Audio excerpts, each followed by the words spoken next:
Hello friends, welcome to SSC coaching centre. दोस्तों, आज की वीडियो में बहुत इंपॉर्टेंट प्रश्न लेकर के आया हूं जो आपके लिए परीक्षा में बहुत ज़रूरी हैं। तो वीडियो को आप अंत तक जरूर देखिएगा। तो चलिए स्टार्ट करते हैं। पहला प्रश्न है आपका, दिए गए चित्र में कितने त्रिभुज हैं। आपको एक आकृति दे रखी है, इसमें आपको ये बताना है कि इसमें कितने त्रिभुज हैं। देखिए, सबसे पहले मैं आपको बता दूँ कि यहाँ पर कितने त्रिभुज बनेंगे। एक तो हो गया ये बड़ा वाला एक, और मैं बीच में रेखा दे रखी तो ये रेखा से एक इस तरफ हो जाता है, एक इस तरफ। तो इस तरह की जो आकृति होती है वो कितने त्रिभुज बनाती है? 3।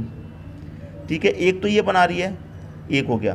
फिर एक तो ये बनेगा, एक ये बनेगा। तो तीन त्रिभुज बनते हैं। तो यहाँ पर भी कितने बनेंगे? 3, और यहाँ पर भी 3 बनेंगे।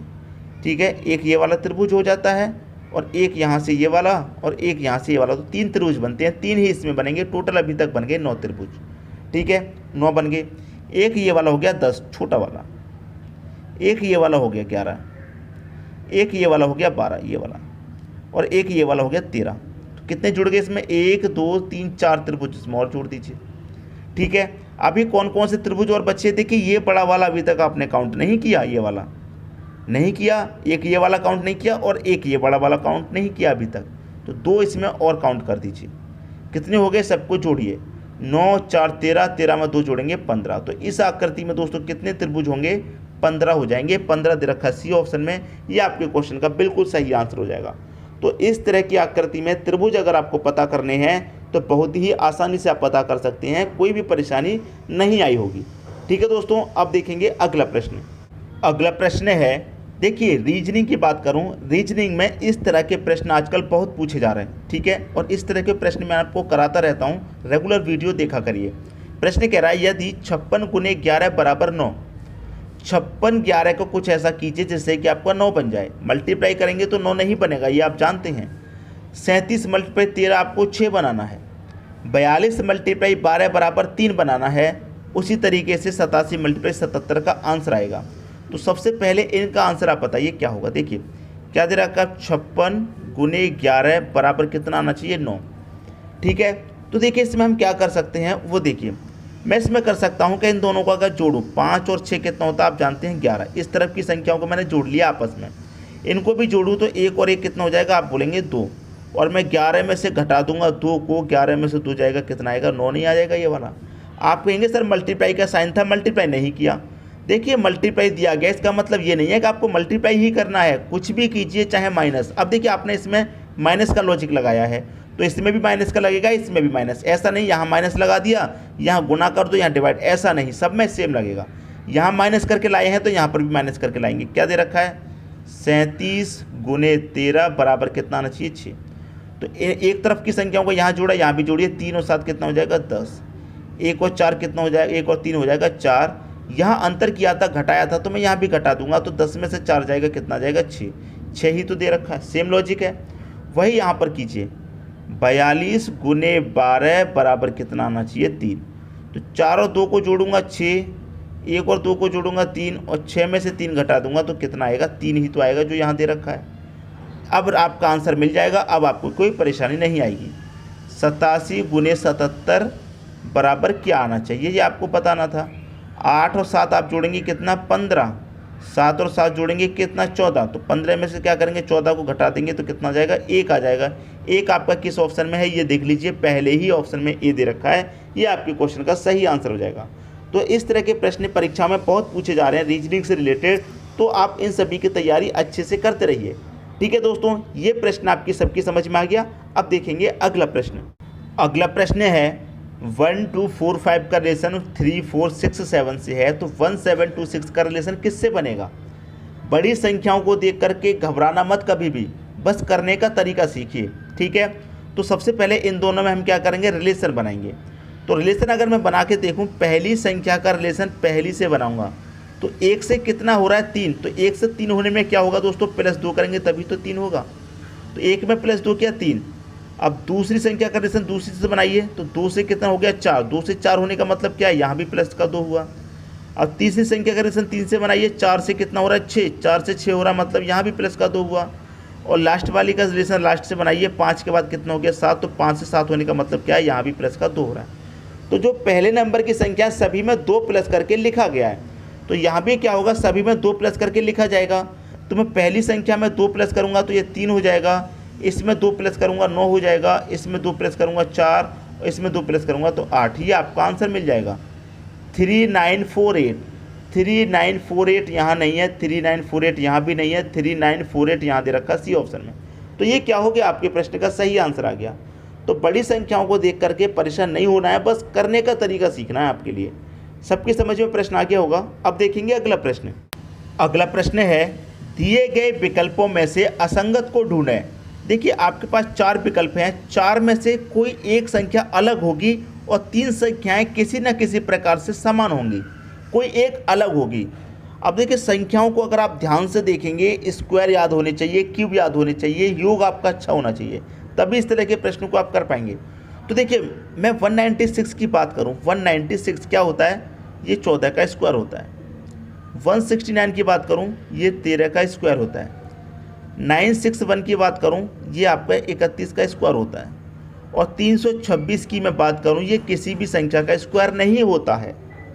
तो देखिए 3 किसी न किसी प्रकार से समान है, स्क्वायर में दे रखी हैं, ये स्क्वायर में नहीं दे रखी, ये आपके प्रश्न का सही आंसर हो गया। ठीक है, ये तो होगी पहली कंडीशन, हमारा आंसर हो गया। एक तरीका हम और करते हैं, क्या करते हैं, संख्याओं का योग करके देखते हैं। तो संख्याओं का मैं योग करूँगा, 1 और 9 10, 10 में 6 जोड़ूंगा, कितना हो जाएगा 16। मैं योग वाला मेथड लगा रहा हूँ, स्क्वायर वाले से तो हमने करके देख लिया, अब मैं लगा रहा हूँ योग वाला मेथड। 1 और 9 10, 10 और 6 16। ठीक है, यहाँ पर जोड़ेंगे 1 और 6 7, 7 में 9 जोड़ेंगे, यहाँ भी 16, इनका योग भी 16। 9 6 15, 15 में 1 16, इनका योग भी 16। 3 और 2 5, 5 में 6 जोड़ेंगे, इनका योग कितना 11। तो देखिए पहले कंडीशन मैंने क्या किया, पहली कंडीशन में मैंने किया कि स्क्वायर करके देखा तो ये किसी संख्या का स्क्वायर नहीं है, बाकी की 3 संख्या स्क्वायर में, पहला आंसर हो गया ए ऑप्शन। पहली कंडीशन हमारी सही है। ठीक है, दूसरी कंडीशन मैंने क्या किया, देखिए आप कहेंगे सर क्या दोनों कंडीशन हमें अप्लाई करनी है एग्जाम में? नहीं, बिल्कुल नहीं, एक ही आंसर आएगा। या तो योग करके निकाल लीजिए आंसर, चाहे स्क्वायर करके निकाल लीजिए, चाहे हो सकता है कि कोई संख्या, कभी कभी क्या होता है कि 4 ऑप्शन हैं, 4 में से 3 संख्या ऐसी होती हैं जो एक संख्या से कट जाती हैं, चौथी नहीं कटती।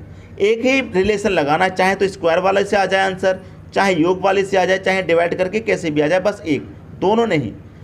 ये हमारा आंसर हो गया 326। लेकिन मैंने आपको एक कंडीशन इसमें और बता दी कि हम योग करके भी देखते हैं। तो मैंने योग करके देखा तो इन 3 संख्याओं का योग समान आया 16 16, यहाँ पर इसका योग अलग आया, तो 326 आपका सही आंसर है। क्योंकि क्या होता है कि स्टूडेंट क्या करता है, ज़रूरी नहीं है कि सब स्क्वायर करके प्रश्न को सॉल्व करें, कुछ लोग पहले योग करेंगे, कुछ लोग पहले डिवाइड करेंगे, कुछ लोग स्क्वायर वाला मेथड देखेंगे। तो सबके अलग अलग मेथड होते हैं, लेकिन आंसर जो एक है वही तो आना चाहिए। आई दोस्तों सभी की समझ में बात। अब देखेंगे अगला प्रश्न। अगला प्रश्न है, प्रश्न कह रहा है दिए गए विकल्पों में से लुप्त संख्या ज्ञात कीजिए। दिया गया विकल्प कहाँ पर है, यहाँ पर कौन सी संख्या है ये बताना है। देखिए हमें जब सर्कल वाले प्रश्न दिए जाते हैं तो हम उनमें करते क्या है कि आमने सामने रिलेशन बनाते हैं। 3 के सामने 13 है तो रिलेशन नहीं बन पा रहा, 5 के सामने 22 है, रिलेशन नहीं बन पा रहा। जब आमने सामने रिलेशन नहीं बनना तो आप सीरीज चेक कीजिए।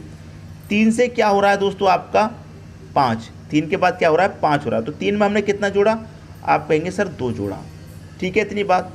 अब 5 से कितना हो रहा है 8 हो रहा है, 5 से 8 हो रहा है, कितना जोड़ेंगे, आप बोलेंगे सर 3 जोड़ेंगे। ठीक है, इतनी बात।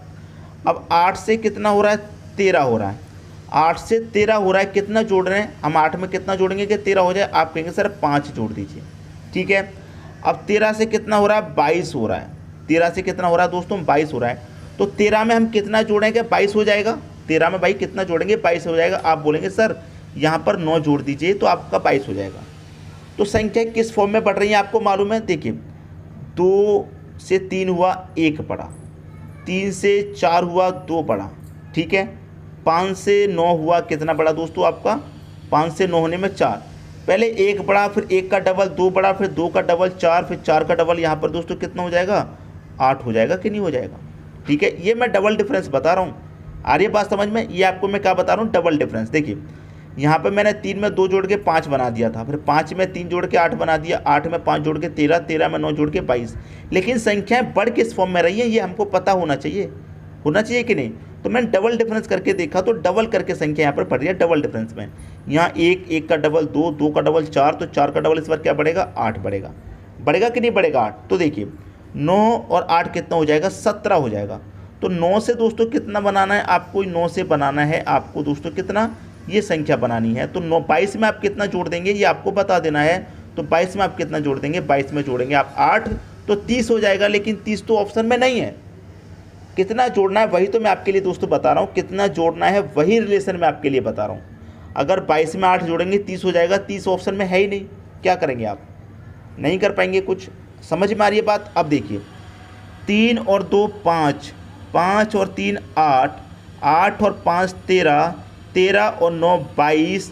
ठीक है, समझ में आ रही है बात, नहीं समझ में आ रही। अब आप बोलेंगे बिल्कुल समझ में नहीं आ रही। इन दोनों को जोड़ने से ये वाली संख्या मिल रही है, ठीक है, इन दोनों को जोड़ने से ये वाली मिल रही है, इन दोनों को जोड़ने से ये वाली, इन दोनों को जोड़ने से ये वाली।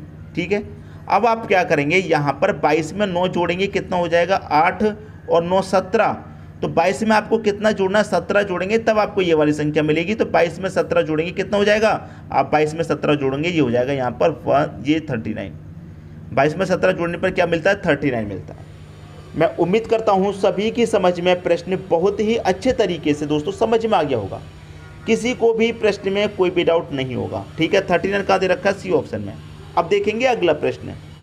अगला प्रश्न है प्रश्न चिन्ह के स्थान पर क्या आएगा।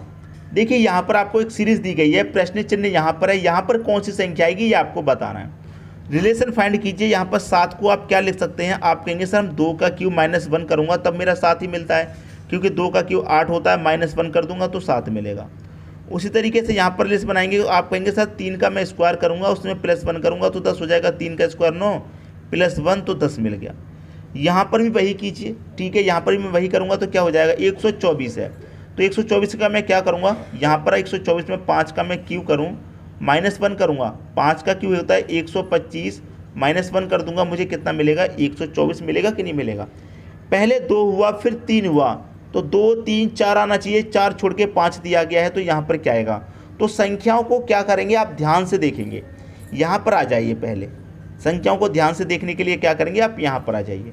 यहाँ पर मैं आ गया 1330, तो 1330 क्या होता है, देखिए पहले तो इस क्यू हो रहा है फिर स्क्वायर फिर क्यू फिर स्क्वायर, तो यहाँ पर क्या होगा, क्यू होगा कि नहीं होगा। तो ये क्या होगा दोस्तों, 11 का क्यू -1, तो 11 के क्यू आप जानते हैं कितना होता है, 1331 होता है, उसमें से आप -1 कर देंगे तो 1330 हो जाएगा कि नहीं हो जाएगा, जो यहाँ पर दे रखा है। समझ में आ रही है बात। इस पहले तो क्यूब हो रहा है फिर स्क्वायर फिर क्यूब, तो इसके बाद क्या होगा, स्क्वायर होगा। यहाँ पर 11 का हुआ 2 3 5, 5 के बाद यहाँ संख्या कुछ किसकी का आएगा नहीं पता, यहाँ 11 का। तो आपको कुछ समझ में आ रहा है कि संख्याएँ कैसी चल रही हैं दोस्तों, ये संख्या चल रही है प्राइम नंबर में, अभाज्य संख्या है। अभाज्य संख्या पहली 2, फिर उसके बाद 3 आती है, फिर उसके बाद 5, 5 के बाद क्या आती है 7, 7 के बाद क्या आती है 11, तो 11 का यहाँ पर दे रखा है। आई दोस्तों बात समझ में। तो देखिए यहाँ क्या होगा, क्यूब स्क्वायर क्यूब, तो स्क्वायर स्क्वायर वाले में क्या हो रहा है +1, तो आप करिए +1। 7 का स्क्वायर कितना 49, उसमें आप +1 कर देंगे आपको मिलेगा 50। 50 कहाँ दे रखा है, सी ऑप्शन में दे रखा है, ये आपके क्वेश्चन का बिल्कुल सही आंसर हो जाएगा। ठीक है, अब देखिए 11 के बाद में प्राइम नंबर क्या आता है, 13 आता है। तो क्यूब के बाद में क्या करेंगे दोस्तों, स्क्वायर करेंगे, और स्क्वायर बारे में क्या करेंगे +1, तो 13 का स्क्वायर 169 +1 कर देंगे तो 170। ठीक है, इसका भी हमने पता कर लिया। तो सभी में हमने क्या देखा कि प्राइम नंबर सीरीज चल रही है, तो आपके प्रश्न का आंसर आ गया 50। उम्मीद करता हूँ सभी की समझ में प्रश्न बहुत अच्छे तरीके से दोस्तों आ गया होगा। वीडियो पसंद आया लाइक करें, दोस्तों में शेयर करें। यदि आपने हमारे चैनल को अभी तक सब्सक्राइब नहीं किया है तो कर लीजिए और बेल आइकन का बटन भी दबा दीजिए दोस्तों। धन्यवाद।